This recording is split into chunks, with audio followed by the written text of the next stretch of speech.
Hello everyone, this is Neil with Sargent's Gardens in Rochester, Minnesota. Today I'm going to be talking about repotting.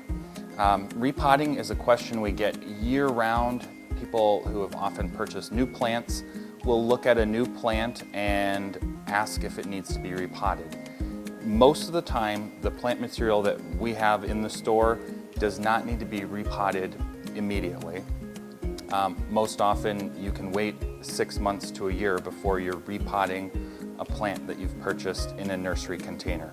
And when I say nursery container, that's really just the plastic container that the plant comes in. That's known as a nursery container.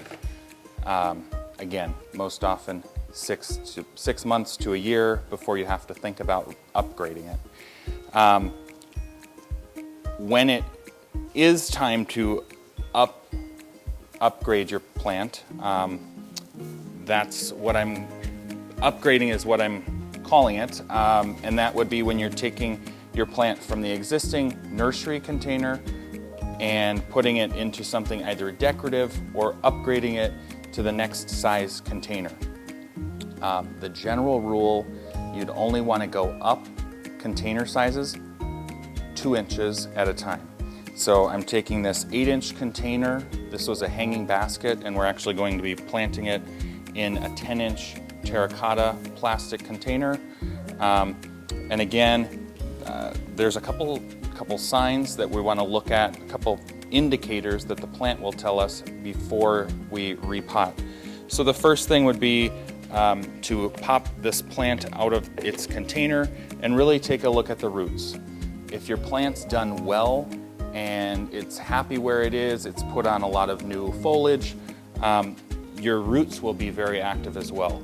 If you have a lot of root growth, new root growth, and you see this kind of encircling in the nursery container, that's a good sign that your plant is a candidate for a transplant.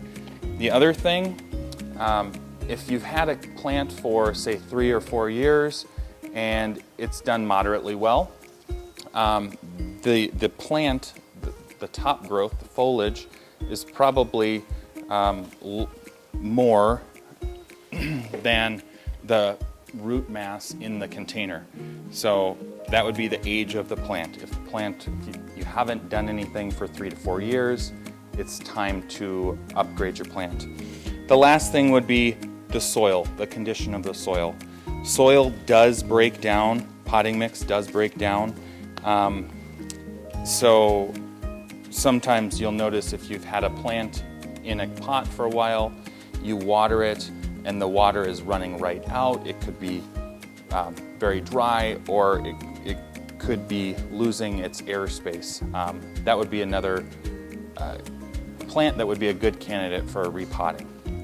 Okay, so now that we've covered all 3 of those, I'm going to again pop this plant out and we'll walk through repotting. There you can see I just gave that pot a light tap and the plant came right out.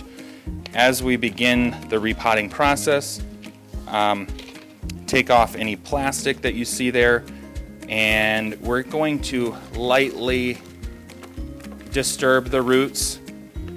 Because this plant had some encircling roots, we want to break those up so the plant doesn't continue to grow in a circle. We really just lightly knock off some of the soil, and I'm trying to do this over the container that we're planting in here. But knock a little bit of that off and really open up those roots. Look for any gray roots as you're doing this. Any gray roots, white and yellow roots are healthy. Trim out anything that's gray or dead looking. Okay, now that we've got that pretty well loosened, I'm going to set this back to the side. The new container is quite a bit deeper, so I'm going to start by filling the base of the pot with a good 6-inch layer. And now we will evaluate our old root ball. The new container, I want about a 1/2 inch. I want this new plant about 1/2 inch lower than the lip of the container, so that as you're watering, the water has a place to drain. It's draining in the pot versus spilling over the side. So I think I'm going to add maybe just a little bit more soil here. And then I think we're okay to plant this. Again, try to spread the roots out as you're planting. I'm burying that longer one a little bit deeper. Now go ahead.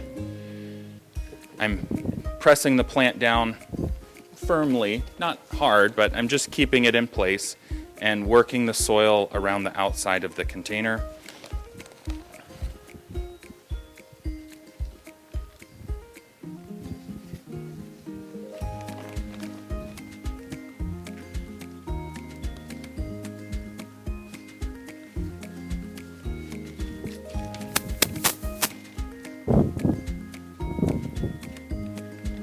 All right, so now I've got soil worked all the way around the root ball.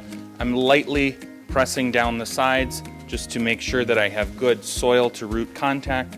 You want to push out any air spaces that might have formed as you were filling the container. And then one of the last steps would be to water your new plant. Again, this watering a freshly transplanted houseplant is going to help eliminate all of those air spots. And another tip that I have for all of you who are transplanting houseplants, at this point, we're still in the middle of winter. I would maybe wait another month to start before you start fertilizing. But by the end of March or first part of April, you can begin to start adding fertilizer to your water. Your plant will be actively growing at that point, and it will be much better able to take up all of the additional nutrients that you're putting in the water. So I hope that a few of these tips help in the repotting process, and repotting shouldn't be challenging. It's easy, and you're repotting for the health of your plants. So make it fun, and again, hopefully you've learned a few things. Thank you.